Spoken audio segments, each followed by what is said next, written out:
Okay, good morning, everybody. Today is November 17th. Let's do a little, hang on just a second. Okay, anyway, we have a little bit of work to do, administrative. First of all, I want to remind everybody that Quiz 6 does open on Thursday. Y'all know that, right? What I'm going to do is keep Quiz 6 open for a while, okay, because the class doesn't actually come to an end on Sunday.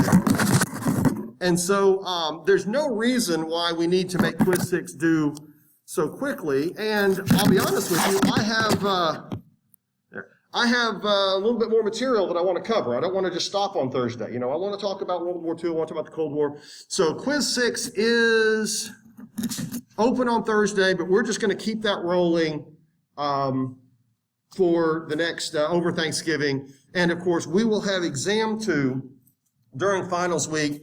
But we will also probably give you more than one way to do it, more than one day to take it. Okay, just like we did with Exam 1, you can take it one day or you can wait, just whatever you want to do. So let's just keep moving. Also, don't forget the discussions. I'll also keep those open a little bit longer. So that's for everybody at home. So don't feel like you have to get Quiz 6 done by Sunday night. I'll extend the deadline on that.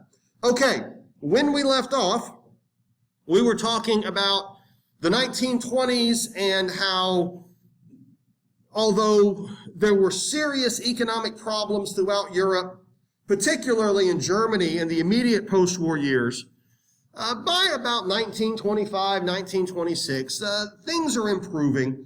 There is this spirit of Locarno that takes over, that sort of tells everybody we want to be friends again, and we want to work this out, and we don't want to have war and conflict anymore. And that's certainly good. I like that.